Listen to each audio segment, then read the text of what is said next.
Hello दोस्तों, आशा करता हूँ सब ठीक होंगे। वीडियो को पूरा देखें क्योंकि मैं चाहता हूँ कि आप एक शिक्षित नागरिक बनिए, छिनार नहीं। सोशल मीडिया शिक्षा के लिए बना, छिनारपंथी के लिए नहीं। इस वीडियो में हम बात करेंगे कि टीपू सुल्तान कौन था और उसने भारत के लिए क्या क्या किया था। टीपू सुल्तान 1751 से लेके 1799, जिन्हें मैसूर का शेर भी कहा जाता है, टाइगर ऑफ मैसूर कहा जाता है। 8वीं शताब्दी में मैसूर साम्राज्य में के एक शक्तिशाली शासक थे। वो अपने पिता हैदर अली की मृत्यु के बाद 1782 में गद्दी पर बैठे और अपनी मृत्यु तक 1799 अंग्रेज़ों के खिलाफ कट्टर मुकाबला किया था। भारत के लिए उनके प्रमुख योगदान और कार्य भी है, जो पूरी वीडियो आप देखेंगे तो समझ में आएगा। वीडियो को स्किप ना करें, पूरी देखें। राजकेट तकनीक के जनक टीपू सुल्तान को भारत में पियोनियर ऑफ रॉकेट टेक्नोलॉजी माना जाता है। हाँ जी, उन्होंने लोहे का खोल से वाले मैसूरू राजकेट विकसित किए, जो उस समय के युद्धों में बहुत प्रभावशाली थे, और बाद में उनसे ब्रिटिश ने रॉकेट तकनीक को भी प्रेरणा मिली थी। अंग्रेज़ों के खिलाफ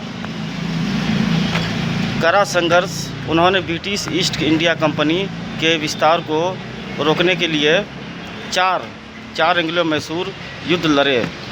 वे उन गिने चुने भारतीय शासकों में से एक थे जिन्होंने युद्ध के मैदान में अंग्रेज़ों को हराया था, जैसे 1780 की पोलियोर की लड़ाई।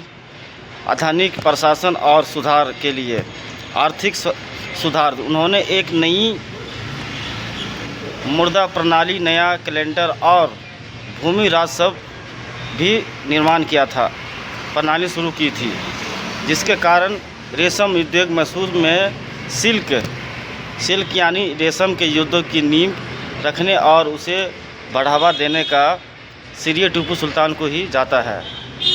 जी हाँ, नौसेना का गठन, उन्होंने समुद्र में युद्ध के लिए एक मजबूत नौसेना विभाग की स्थापना की थी और बंगलौर जैसे स्थानों पर डाइकाट बनवाए थे।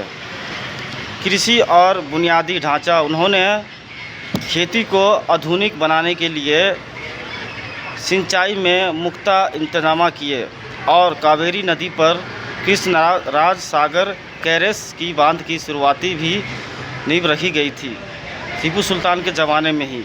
अंतर्राष्ट्रीय संबंध, उन्होंने अंग्रेज़ों को भारत से बाहर निकलने के लिए फ्रांस के नेपोलियन बोनापार्ट और तुर्की ऑटोमन साम्राज्य जैसे अंतर्राष्ट्रीय देशों से मदद भी मांगने और संबंध बनाने की कोशिश की थी, और भी बहुत कुछ किए थे। आप वीडियो को स्किप ना करें, पूरी ज़रूर देखें और शेयर करें। सामाजिक सुधार, उन्होंने अपने राज्यों में शराब, वेश्यापंथी यानी गलत काम जहाँ होता है औरत के लिए, उसका नशीली पदार्थ यानी दारू शराब उपभोग पर प्रतिबंध भी लगाया था। टीपू सुल्तान की मृत्यु 4 मई 1799 को अपनी राजधानी श्रीरंगपट्टनम की रक्षा करते हुए युद्ध के मैदान में हुई थी। बहुत से लोग ये भी कहते हैं कि क्या टीपू सुल्तान ने महिला का स्तन ढकने का आज़ादी दिलाई थी। ये बात सही हकीकत है। ऐतिहासिक दावों के अनुसार टीपू सुल्तान ने दलित और निचली जाति की महिलाओं को सम्मान से जीने का अधिकार दिया था, जिसने स्तन ढकने की अनुमति दी थी, शामिल भी थी।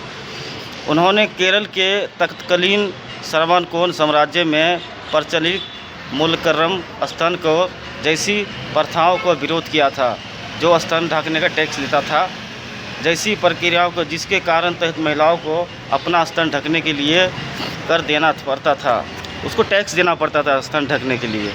उस ज़माने में जो उच्च जाति के लोग थे, वो बोलता था हमको टैक्स दो तभी तुम अपना स्तन ढांक सकते हो। टीपू सुल्तान ने महिलाओं के लिए अपनी गरिमा और शालीनता के साथ कपड़े पहनने की अनुमति दी थी, बिना टैक्स के। टीपू सुल्तान ने बोला था बिना टैक्स का आप कपड़े पहन सकती है, कोई टैक्स नहीं लगेगा। और ऊंची जाति के लोग जैसे असमानता और ब्राह्मणवादी अन्याय के खिलाफ एक बड़ा कदम माना जाता है, जो आज भी वो लोग आज भी टीपू सुल्तान के खिलाफ बहुत से बात बोलता है। ऐतिहासिक के रूप से ये घटना मलबार क्षेत्र अंतर्गत आने वाले तरनपोल के आसपास के क्षेत्रों में प्रचलित अन्यायी थी। इसीलिए दोस्तों, अगर आप सोशल मीडिया पर जुड़े हैं तो आप काम की वीडियो देखें, नॉलेज की वीडियो देखें, फालतू चीज़ों को नहीं देखें। अगर आप फालतू चीज़ देखेंगे तो आपकी ज़िंदगी भी फालतू जैसी होगा। इसीलिए नॉलेज की वीडियो देखें और शेयर करें ज़रूर। वीडियो अच्छी लगे तो शेयर करें। Thank you very much. Support करें, आप लोगों की सपोर्ट की ज़रूरत है और कुछ नहीं।